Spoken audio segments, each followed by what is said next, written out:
अऊज़ु बिल्लाहि मिनश शैतानिर रजीम बिस्मिल्लाहिर रहमानिर रहीम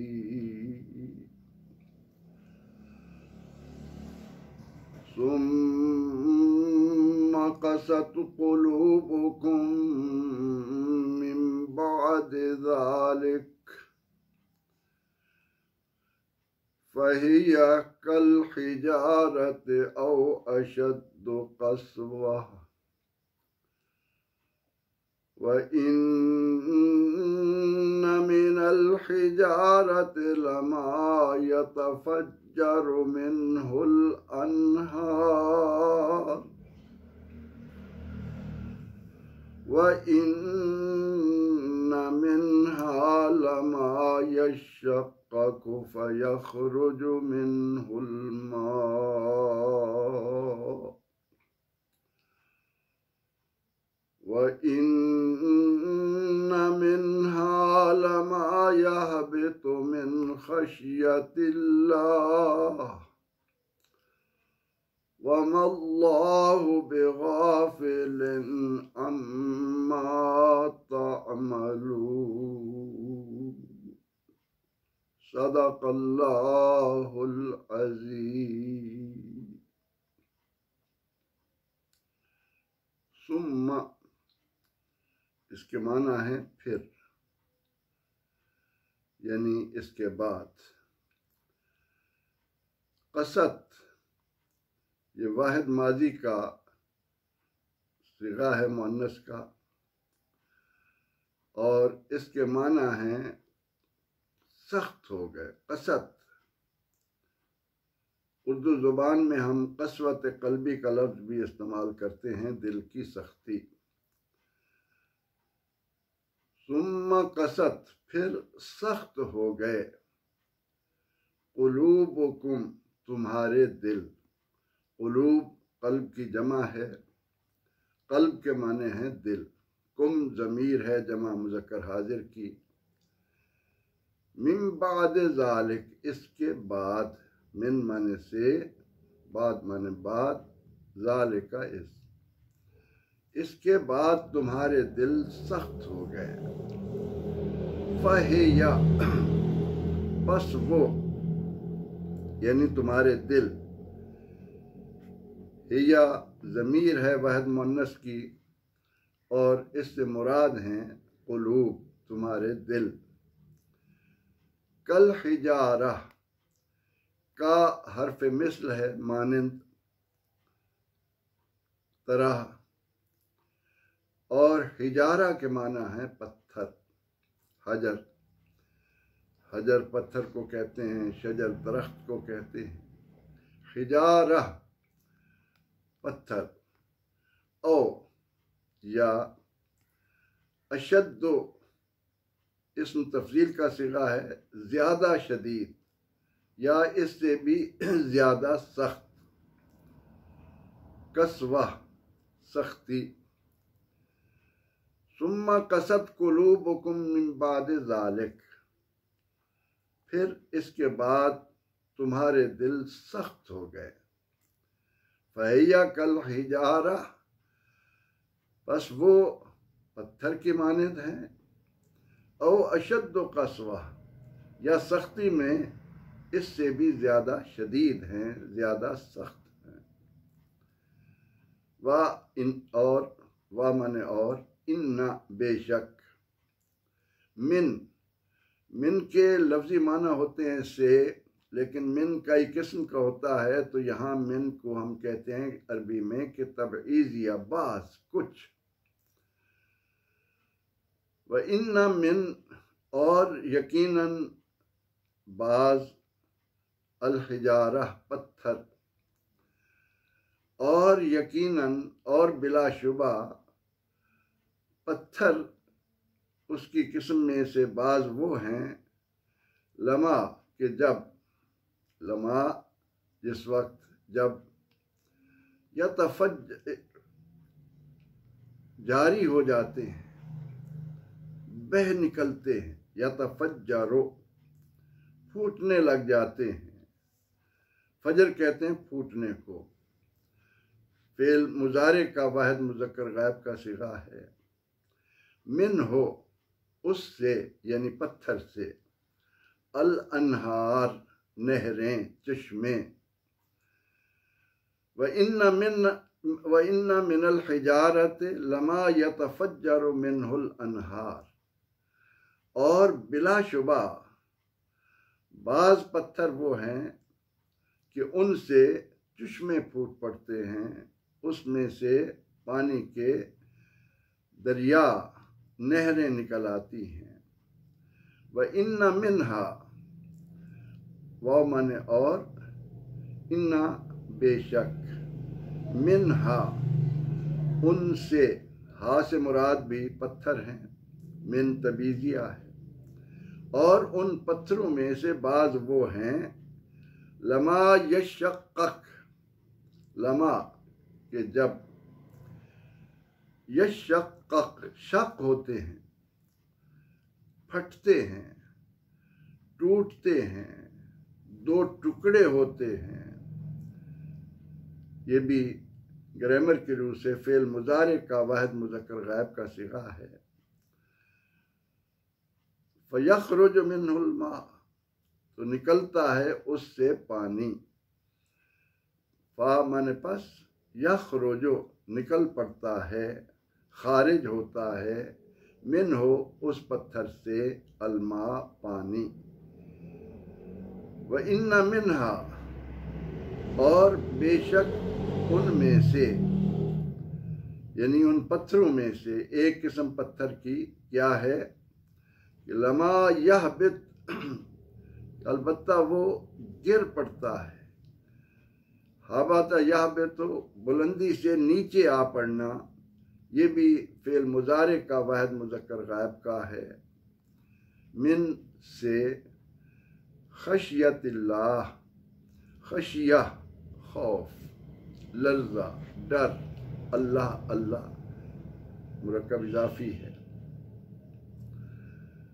व इन्ना मिनहा लमा यहबितु मिन खशियतिल्लाह, और बेशक उन पत्थरों में से बाज वो हैं जो अल्लाह के खौफ से गिर पड़ते हैं। वमल्लाहु बिगाफिलिन अम्मा तामलून, व माने और, मा माने नहीं, नाफिया है। अल्लाह अल्लाह ताला, बेगाफिलिन बेज़ायदा है, गाफिल गाफिल होने वाला, बेखबर रहने वाला, गाफिल फ़ाइल के वज़न पर, अम्मा उससे, अन मा, अन माने से, मा माने जो, उससे जो, तामलून तुम अमल करते हो, तुम्हारा जो काम होता है। तामलून फ़िल मुज़ारे से जमा मुज़क्कर हाजिर का सिगा है। इस आया करीमा का बामुहावरा तर्जमा एक बार फिर ज़हन नशीन कीजिए। इरशाद होता है कि सुम्मा कसत कुलूबुकुम मिन बाद ज़ालिक, इसके बाद फिर तुम्हारे दिल सख्त हो गए। फ़हिया कल हिजारत औ अशद्दु क़स्वा, बस वो पत्थर की मानद हैं या उससे भी ज़्यादा सख्त।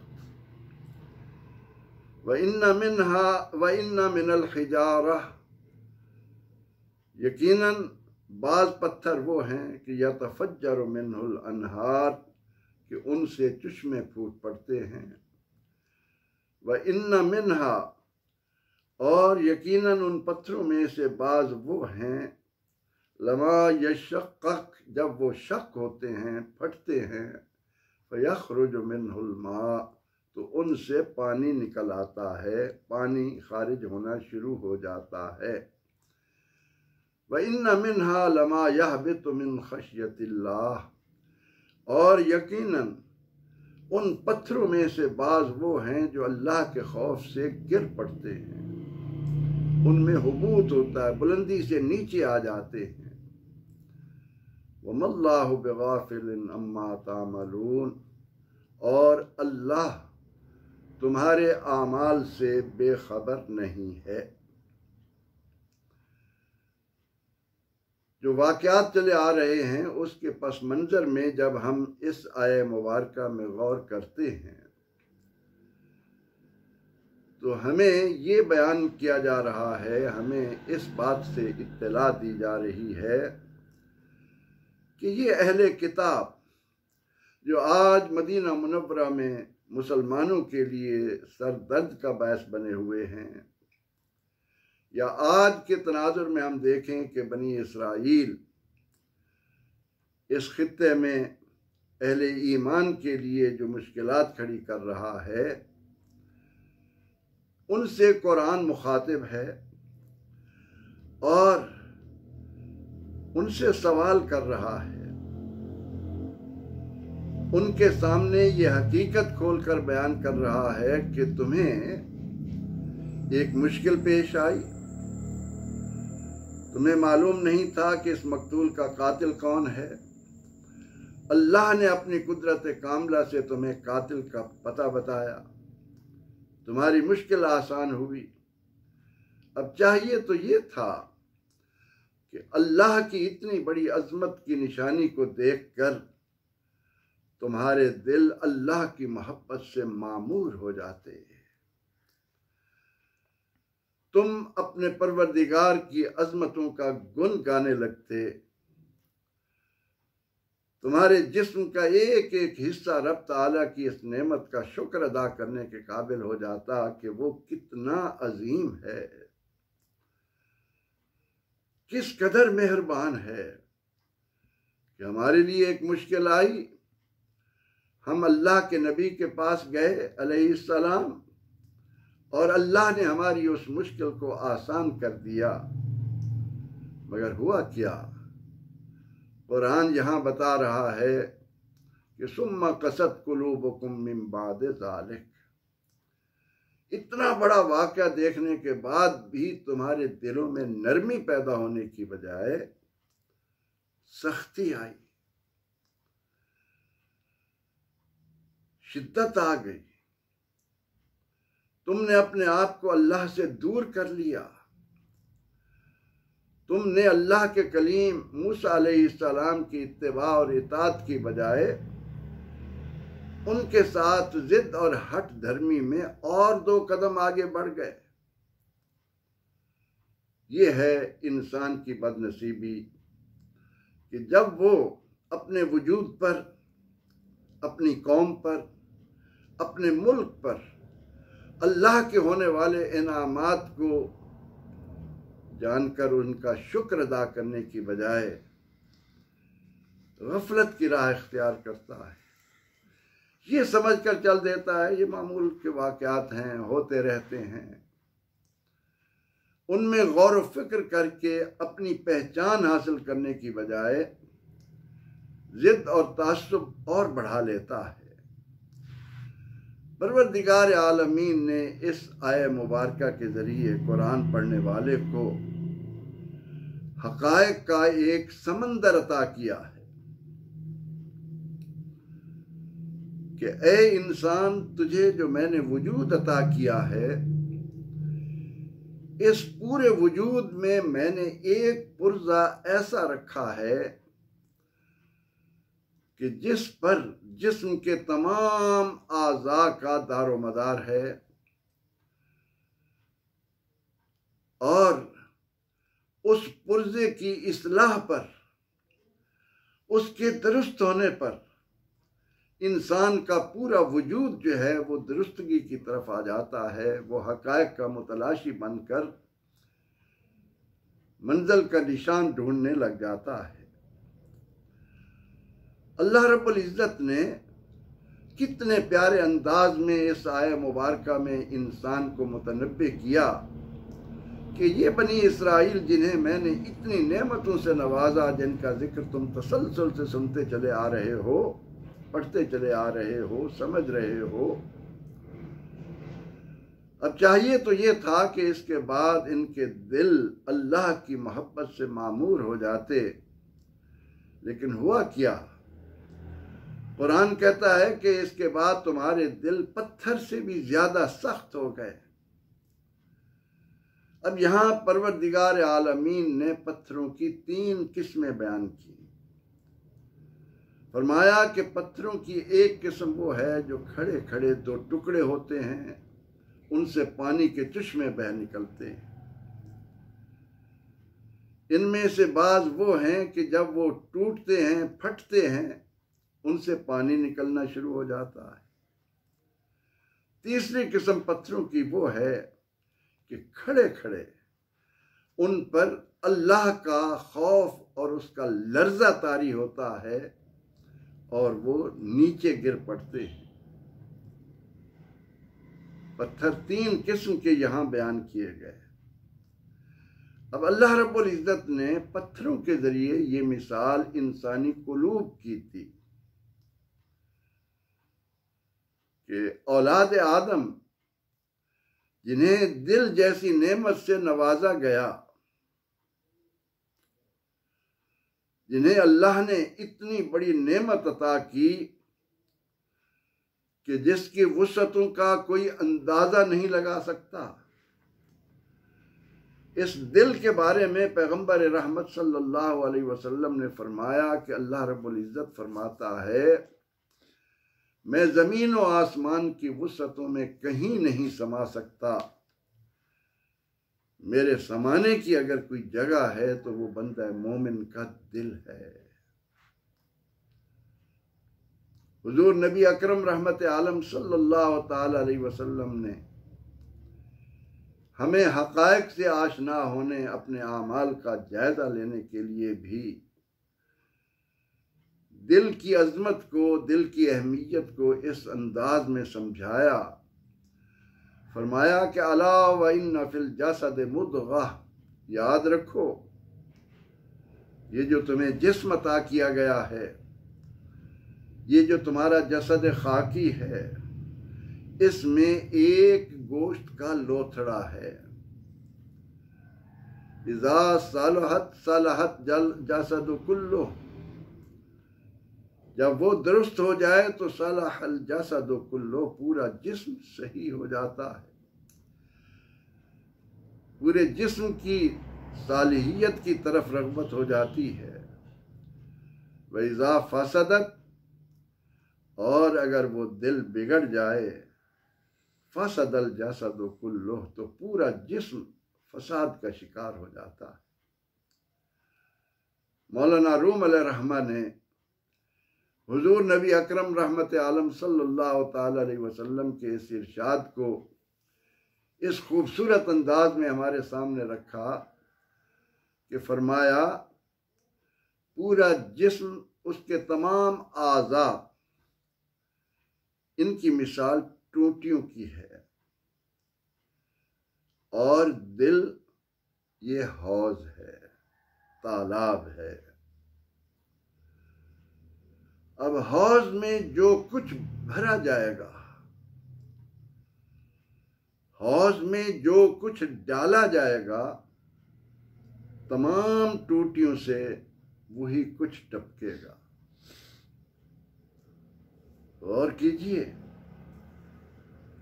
कुरान हकीम किस अंदाज में हमें हक़ाइक़ का मुतलाशी बना रहा है कि हमारे तमाम आज़ा, खा वो हमारी आँखें हैं, खा हमारी ज़ुबान है, खा हमारे कान हैं, खा हमारे हाथ हैं, खा हमारे पाँव हैं, ये सारे के सारे टूटियों की मानंद है। इनसे वही कुछ छलकेगा जो कुछ हौज में है। इसलिए नबी अकरम रहमत आलम सल्लल्लाहु अलैहि वसल्लम से जब एक शख्स ने सवाल किया तो आपने फरमाया कि इस तफ्ते कल्बक, अपने दिल से पूछ। एक बार आपने दिल पर 3 बार हाथ मारकर फरमाया, हकीकत यहाँ है, ईमान यहाँ है, रब यहाँ है।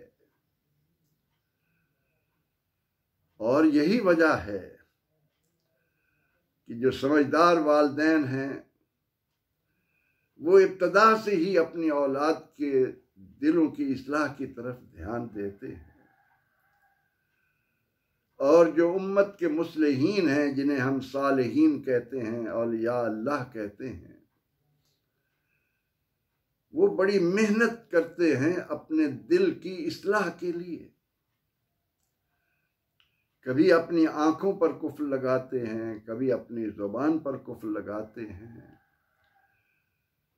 कभी अपने जिस्म को रोज़ों की बदौलत कमज़ोर करने की कोशिश करते हैं। उन्हें मालूम है कि जब तक अपने दिल को काबू में नहीं रखा जाएगा, जब तक दिल को शैतान की एक ज़बरदस्त कुव्वत से छुड़ाने की कोशिश नहीं की जाएगी, उस वक्त तक मेरा ये जिस्म उन हक़ाइक़ की तरफ मुतवज्जे नहीं होगा जिनके लिए ये मुझे अता किया गया है। अब जिस तरह कुरान करीम ने यहाँ कहा कि पत्थर 3 तरह के हैं, इसी तरह इंसान का दिल 3 तरह का है।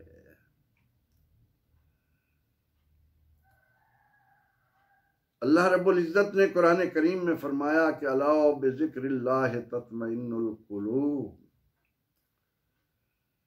ऐ बंदे, मैंने तेरे इस वजूद को मट्टी से बनाकर इसकी ज़रूरत की सारी चीज़ें मट्टी में रख दी हैं। ये खुराक मट्टी से लेता है, ये लिबास मट्टी से लेता है, ये अपने सर्दी और गर्मी से बचने के लिए मकान मट्टी से लेता है। लेकिन इस वजूद में जिस्म के जिस हिस्से को, जिस पुर्जे को मैंने अपनी तजल्ली गाह बनाना है, वो दिल है, और उसकी ग़िज़ा भी मैंने अपना जिक्र रखा है। मट्टी से निकली हुई चीज़ें इस्तेमाल करके इंसान अपने जिस्म को मोटा करता है, लेकिन जो शख्स अपने दिल की तरफ मुतवज्जे होता है, अपने दिल की इस्लाह करता है, वो इस बात का जायज़ा लेता है कि मैंने इसके बनाने वाले को, इसके पैदा करने वाले को इसमें किस हद तक जगह दी है। इंसान के वजूद में अल्लाह ताला ने ये दिल इतनी अहमियत का हामिल बनाया कि इंसान को अपनी इस्लाह के लिए पूरी तवज्जो इस बात की तरफ देनी है कि मेरे दिल से निकलने वाले ख्यालात, आपने कभी सोचा, आपने कभी इस तरफ ध्यान दिया कि मेरे तमाम आज़ा मेरे दिल के ताबे हैं। मैं जब भी कोई काम करने का इरादा करता हूं तो वो इरादा मेरे दिल में पैदा होता है। मिसाल के तौर पर दिल में ये आरज़ू पैदा हुई कि सेब खाया जाए। अब क्या हुआ? अपने दिल की ख्वाहिश को पूरा करने के लिए तमाम जिस्म के आज़ा इसी तरफ आ गए। पाँव बाजार की तरफ चले, आंखों ने फ्रूट की दुकान को तलाश किया, जुबान ने सौदा किया, हाथ ने वो पकड़ा, दांतों ने चबाया, और इस तरह से दिल की आरज़ू पूरी हो गई। इसी तरह एक और मिसाल भी बड़ी उम्दगी के साथ हमें इस हकीकत से आशना करती है कि आप अगर किसी राह पर जा रहे हैं और वहां गुजरते हुए आपकी नजर पड़ती है कि अचानक कोई सांप सामने आता है,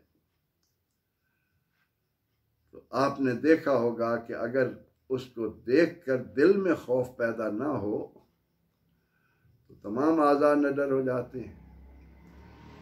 बराबर आंख उसको देखती है, बराबर हाथ कोई पत्थर उठाता है, कोई लकड़ी पकड़ता है, बराबर टांगें आगे बढ़ती हैं और उसका सर कुचल दिया जाता है। लेकिन अगर उसे देखने के बाद इंसान के दिल में खौफ पैदा हो जाए तो आदमी आगे कदम नहीं बढ़ाता, आंखें उसको देखने से इनकार कर देती हैं, हाथ कोई चीज उठाकर उसको मारने की बजाय पीछे हट जाते हैं। ये एक आध मिसाल मैंने आपके सामने रखी कि हमारे वजूद में अल्लाह ताला ने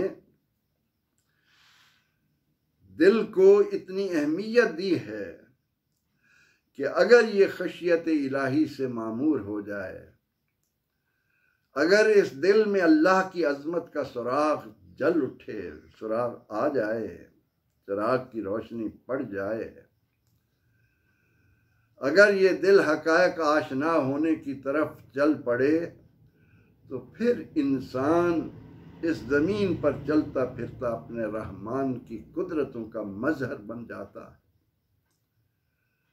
लेकिन अगर ये दिल स्याह हो जाए, और यही वजह है कि हमें बताया गया नबी अकरम रहमत आलम सल्लल्लाहु अलैहि वसल्लम की तालीमात की रोशनी में कि इंसान से जब अल्लाह ताला की नाफरमानी का कोई काम सरजद होता है तो उसके दिल पर एक स्याह नुक्ता लग जाता है। अगर उसे आंसू से धो दिया, अगर उसे तौबा और इस्तग़फ़ार के कलिमात से पाक कर लिया, दिल फिर साफ हो गया। लेकिन अगर इस बात की तरफ हमारा ध्यान न जाए, हम बुराई पर बुराई करते चले जाएं, नाफरमानी पर नाफरमानी की तरफ बढ़ते चले जाएं, तो नुक्ते लगते लगते दिल स्याह हो जाता है। अल्लाह ना करे अगर हमारा दिल स्याह हो जाए तो फिर उलाइका कल अनाम, फिर वो चौपाओं की मानद हो जाते हैं, क्योंकि इन्हें जो दिल अता किए गए थे वो काम नहीं कर रहे। वो चाहे शैतानी कामों में, दुनियावी उमूर में कितने ही एक्सपर्ट हो जाएं, कितना ही इंसान को वो दुनिया को संवारने वाला बना दें, लेकिन हकायक से वो बिल्कुल ख़त्म हो जाते हैं और आदमी चलता फिरता इस ज़मीन पर एक मुजस्सम चौपाए की सूरत इख्तियार कर लेता है। बल्कि चौपाए से भी कुरान ने कहा बल अनाम बल हम अदल, उलाइका कल अनाम बल हम अदल, चौपाओं की मानद बल्कि उनसे भी बदतर हो जाता है। अल्लाह रब्बुल इज़्ज़त ने जहाँ इस आय करीमा के ज़रिए बनी इसराइल की कसावत कल्बी का जिक्र किया, जहाँ हमारे सामने उनका एक किरदार रखा कि इतने बड़े अल्लाह के इनाम को पाकर, इतनी बड़ी उसकी कुदरत की निशानी को देखकर उनके दिल अल्लाह की मोहब्बत से मामूर होने की बजाय सख्त हुए, पत्थरों जैसे, बल्कि पत्थरों से भी ज़्यादा सख्त कि ये पत्थर भी अल्लाह के खौफ से। और यहाँ कुरान करीम ने पत्थर की जो अक़साम बयान की, इन्हें पहाड़ों के आसपास रहने वाले लोग बखूबी जानते हैं। आज तो मीडिया भी ये तमाम मनाजिर इंसान को दिखाता रहता है कि किस तरह खड़ा खड़ा पहाड़ एकदम गिर जाता है, किस तरह एकदम पत्थरों से पानी के चश्मे जारी हो जाते हैं, किस कदर पत्थर फटते हैं और उनसे पानी उबल आता है। तो इंसान के दिलों की भी ये 3 अक़साम हैं। और आखिर में जो जुमला फरमाया गया, वमल्लाहु बिगाफिलिन अम्मा तामलून, ये हमारी जिंदगियां संवारने वाला है। ये हमारे कुलूब व अज़हान के लिए इक्सीर की हैसियत रखता है कि क्या तुम ये समझते हो, अगर अपने दिलों की तुमने इस्लाह न की, उन्हें हैवानियत का मरकज़ बना लिया, तो जो कुछ तुम करोगे उसकी किसी को खबर ना होगी। नहीं, याद रखो, तुम जो कोई भी बनकर रहो, जहाँ रहो, जो कुछ करो, वमल्लाहु बिगाफिलिन अम्मा तामलून, अल्लाह तुम्हारे आमाल से बेखबर नहीं है। उसने इतना शानदार इंतज़ाम कर रखा है कि तुम्हारा एक एक अमल महफूज हो रहा है, जो तुम्हें दिखा दिया जाएगा, जो तुम्हारे हाथ में किताब की सूरत में दे दिए जाएंगे कि ये हैं तुम्हारे वो आमाल जो तुम दुनिया में करके आए हो। अल्लाह रब्बुल इज़्ज़त इस आया करीमा में गौर व फिक्र करते हुए हमें कम अज़ कम इस बात का जायज़ा लेने की तरफ मुतवज्जे कर दे कि मेरे दिल की कैफियत क्या है। मेरा ये दिल बनाने वाले की मोहब्बत से मामूर है, इसमें अल्लाह की मोहब्बत ने कोई जड़ पकड़ी है, मैं इसको अल्लाह के ज़िक्र से मुज़य्यन करता हूँ, इसको ग़िज़ा देता हूँ। परवरदिगार आलमीन हमें कुरान पढ़ने, कुरान को समझने, इसमें गौर व फिक्र करने के बाद अपने आमाल का जायज़ा लेते रहने की तौफ़ीक़ अर्ज़ानी फ़रमाए। आमीन। व आखिर दावाना अनिल हम्दुलिल्लाहि रब्बिल आलमीन।